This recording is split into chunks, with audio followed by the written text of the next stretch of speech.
இன்னும் செத்த நேரத்தில் அங்க சவுண்டு கேட்கும், கிளமே பதறுண்டுவாங்க. சில பல ரணங்கள் இருக்கு.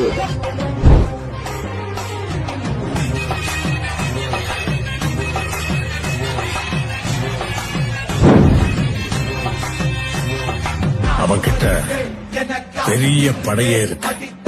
சுத்தப்பட்ட கிராமங்கள்ல இருக்கிற 15 லட்சம் பேருக்கு அவன் தான் தைரியம். ஜி நீங்க ஃப்ரேம் பாருங்க ஜி.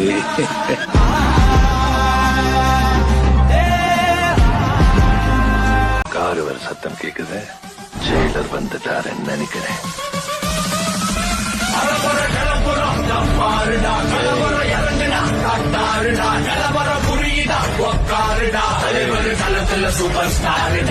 நல்லா ஒத்துப்பாரு. சிங்க யாருக்காக ஆள் அமைச்சிருக்கான்னு தெரியும்.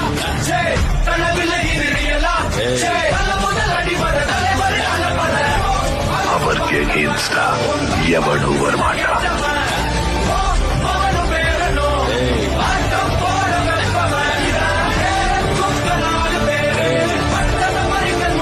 இந்த படை செக்ஸிஸ் மன்னரின் சிறப்பு பாதுகாப்பு படை என்று கூட சொல்லலாம். ஆசிய கண்டத்திலேயே மிகச்சிறந்த படை வீரர்களான இவர்கள் அழிவில்லார். உயர்ந்திடு என்ற சொல்லிற்கு இணங்க நம் தலைவர் தளபதியின் வெற்றி கழகம் கட்சி ஆரம்பிச்ச சொற்ப நாட்களே ஆட்சியை பிடிச்ச ஒரு வரலாற்றை காண்பித்த ஒரே தலைவர் நம் தலைவர் தளபதி மட்டும்தான். அனுபவம் மிக்கவர்களும் இளைஞரோட இணைஞ்சு நீங்க எல்லாம் சேர்ந்து வந்திருக்கீங்க. இனி வரும் எதிர்காலத்தில் வரும் எந்த தேர்தலும் தமிழக வெற்றி கழகம் தான் வெற்றி பெறும் என்பதை நீங்க எல்லாம் நம்ம விசில் சின்னத்தை பட்டி தோறும் சேர்த்து கொண்டு வந்துட்டோம். இப்ப எல்லா பக்கமும் நம்ம விசிலுங்கிறது தெரிஞ்சிருச்சு.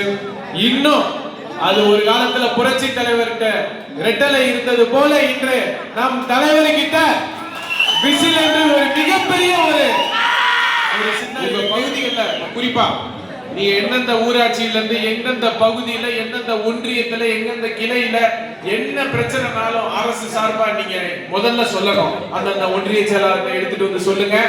முதல்ல நம்ம உள்ளாட்சிக்கு முன்னாடியே மக்களுக்கு என்னென்ன செய்ய முடியுமோ செஞ்சு கொடுப்போம். சரியா?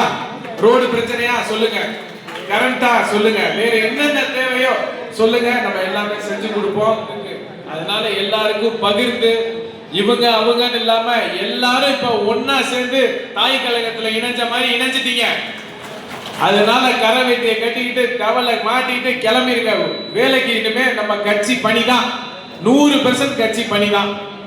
அதனால இனி வர இருக்கின்ற சட்டமன்ற தேர்தலா இருந்தாலும் நாடாளுமன்ற தேர்தலா இருந்தாலும் உள்ளாட்சி தேர்தலா இருந்தாலும் தமிழக வெற்றி கழகம் தான் வெற்றி பெறும் என்பதை ஒரு வரலாற்றை பாஷா பாரு பட்டாளத்து நடைய பாரு, பகை நடுங்கும் படைய பாரு, கோட்டு சூட்டு ரெண்டும் எடுத்து கோட்டு நடக்கும் புலிய பாரு.